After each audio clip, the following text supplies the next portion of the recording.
पाठ 11 टेसू राजा बीच बाज़ार। बच्चों, आज हम इस पाठ के पीछे दिए गए अभ्यास को कर रहे हैं। यह प्रश्न पेज नंबर 64 यानी 64 पर दिया गया है। कुछ ऐसी चीज़ें होती हैं जिन्हें गिना जा सकता है और कुछ चीज़ों को गिना नहीं जा सकता।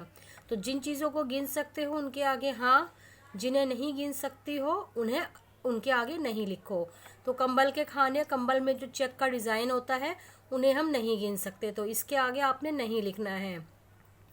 पेड़ के पत्तों को भी नहीं गिना जा सकता, इसलिए इसके आगे भी हम नहीं लिखेंगे। सिर के बाल भी नहीं गिने जा सकते, आसमान के तारे भी नहीं गिने जा सकते। घर के लोग यानी घर में जितने सदस्य हैं उन्हें गिना जा सकता है, तो उसके आगे हाँ लिखेंगे। कॉपी के पन्ने, एक कॉपी में जितने भी पेज हो हम उन्हें चाहे तो गिन सकते हैं, तो इसके आगे भी हम हाँ लिखेंगे। चींटी के पैर गिने जा सकते हैं। अपने कपड़े वो भी गिने जा सकते हैं, तो इसके आगे भी हाँ लिखेंगे। कमीज़ के बटन भी गिने जा सकते हैं, स्कूल के बच्चे भी गिने जा सकते हैं, तो इन सब के आगे हम हाँ लिखेंगे। अगले प्रश्न पर चलते हैं। पेज नंबर 65 पर दिया गया है, तुम्हारा अंदाज़ा 20,23,000 दाने वाला एक अनार।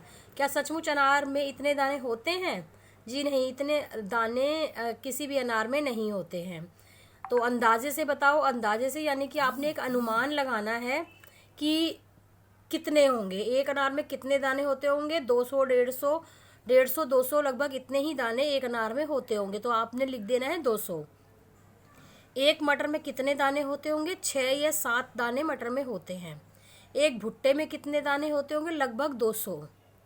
एक मूंगफली में कितने दाने होते होंगे? 3 या 4।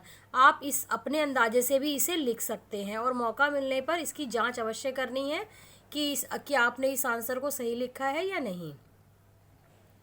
अगले पृष्ठ पर चलते हैं। पेज नंबर 66 है, जितने हो कंबल में खाने। इस वाक्य को इस तरह भी लिख सकते हैं कि कंबल में जितने खाने हों। इसी तरह से नीचे लिखे वाक्य को बदल कर लिखो, कितने हैं कंबल में खाने। इस वाक्य को हम कंबल में कितने खाने हैं लिख सकते हैं। दूसरा वाक्य है, एक झुंड में भेड़ें कितनी, तो इस वाक्य को हम एक झुंड में कितनी भेड़ें भी लिख सकते हैं। टेसू राजा कहें पुकार, लाओ मुझको दे दो 4। इस वाक्य को हम टेसू राजा पुकार कर कह रहे हैं कि मुझको भी 4 दे दो। फूलों से बनाओ होली के रंग। इस वाक्य को हम होली के रंग फूलों से बनाओ भी लिख सकते हैं। कहने का दोनों ही वाक्यों में एक ही बात को कहा गया है, लेकिन पहले वाले पंक्ति में कविता के अंदाज में कहा गया है, दूसरे में अपने शब्दों में कहा गया है।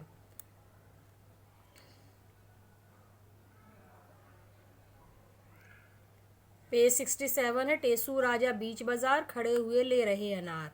अनार, आम, अमरूद, पपीता ये सब फलों के नाम हैं। बताओ ये सब किसके नाम है? कोलकाता, दिल्ली, भोपाल ये शहरों के नाम हैं। भेड़, बकरी, हाथी जानवरों के नाम हैं। कमीज, कुर्ता, साड़ी कपड़ों के नाम हैं। मोर, कबूतर, उल्लू पक्षियों के नाम हैं। और आलू, बैंगन, भिंडी ये सब सब्जियों के नाम हैं। इन शब्दों को बोलकर देखो। जा और जा बोलने में अलग अलग लगते हैं।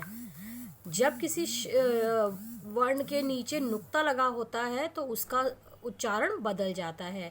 नीचे ऐसे कुछ शब्द दिए गए हैं जिन्हें बोलो और खोजो कि अक्षर के नीचे बिंदु होने और ना होने से आवाज़ में क्या फ़र्क पड़ता है। 2-2 शब्द खुद भी लिखो। जाड़ा, ज़मीन। गाजर, जिद। तो हमने और शब्द लिखे हैं, जड़ और जल और मेज़, बाज़ार। ये 67 पर पेज दिया गया है। बच्चों, आपने इन प्रश्नों के उत्तर अपनी पुस्तक में लिखकर ही इसकी फ़ोटो क्लिक करके मुझे सेंड करनी है। तो आज के लिए बस इतना ही।